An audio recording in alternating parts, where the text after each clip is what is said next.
Welcome back for day 17, lesson 17. Today we're going to learn more on how to read, digest, and comprehend technical information. We're going to say that the example is we're going to get a book on gardening, and when you get the book on gardening, there's some things that you need to do to break down the technical information. So get out your notepad and let's start taking some notes on this. First of all, take one chapter at a time of your gardening book. Just flip through the first chapter of the book and only look at the pictures. Just look at the pictures. Next, flip through the first chapter of the book and use your talents to skim for words you don't understand. Oh, I don't know what 10-10-10 fertilizer is. Oh, I don't know what a tiller is. Okay, many times you can find those terms in the back of the book. If not, mark them down. Ask Google, what's 10-10-10 fertilizer? Oh, okay, that's what it is. What's a tiller or a rear tine tiller? Oh, okay, that's what it is. What's a grubbing hoe? Okay, that's what it is. What's it mean by cut your grass 6 inches below the ground level? Okay. Does that mean cut the grass out then 6 inches below or 6 inches from the top? All those kind of answers, you're asking yourself those questions. Now, on each one of those things, once you find the definition, ask yourself 5 to 9 questions. Let's say on the depth, I'm going to ask myself, does that mean I dig the grass up even with the bottom of the roots and I dig down another 6 inches? Or does that mean I dig a hole and then after I get the hole X amount deep, then I dig some more?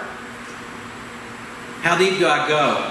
Why do I do this? How do I do this? How do I keep it consistent? Do I put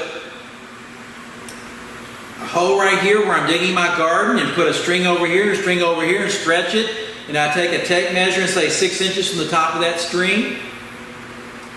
How do you construct your garden? Ask yourself questions.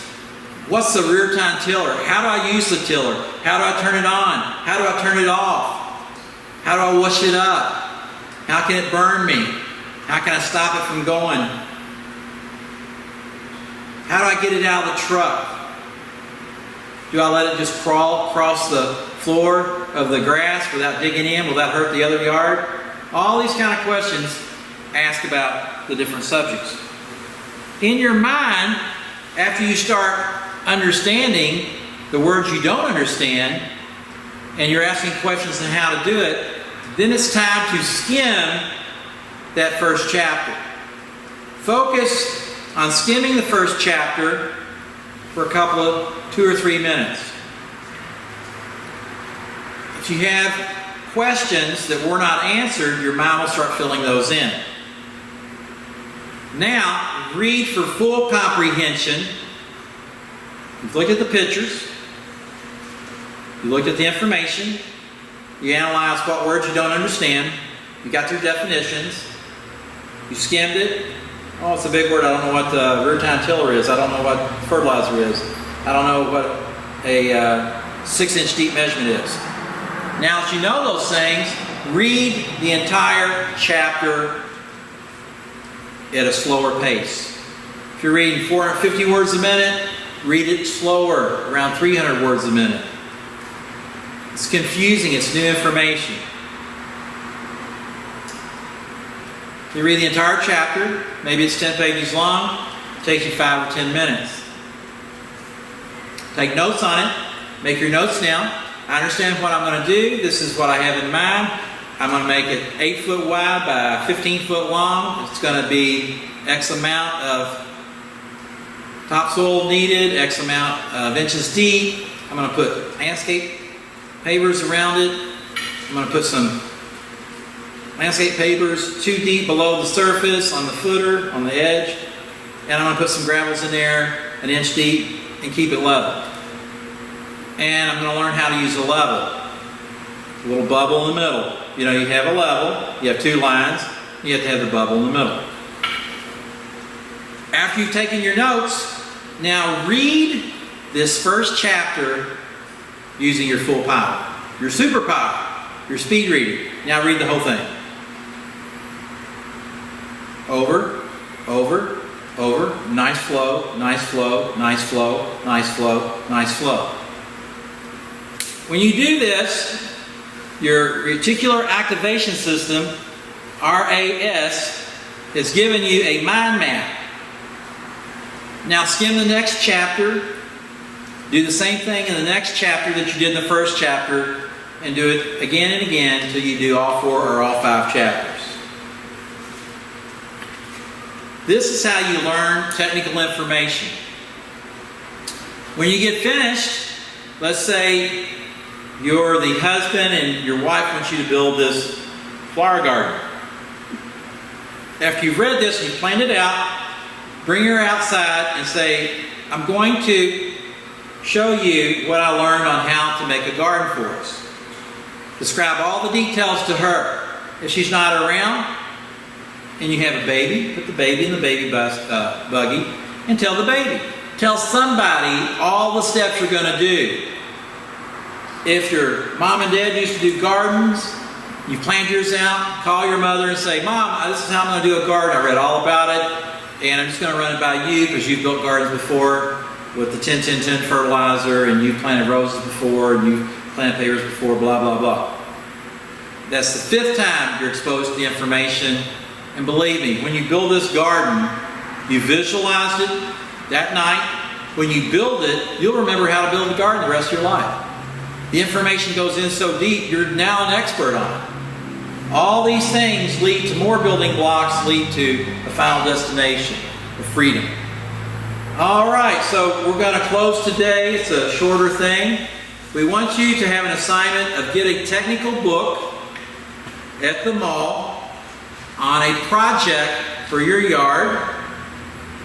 And you may do it next spring, or you may do it in the fall. It may be trimming trees, it may be whatever. It may just be an imaginary project. Maybe you live in New York City in a high-rise, but you plan on having a farm one day or a house in the country one day. Let's do this to practice technical reading. And we want to start with something in the ground.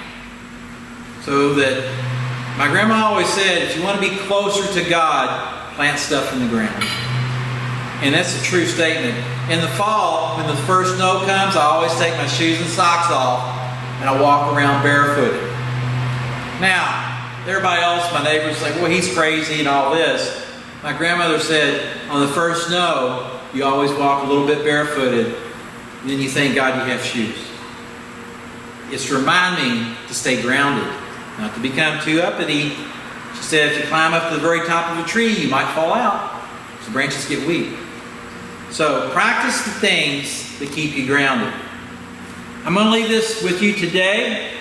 I am that I am made me.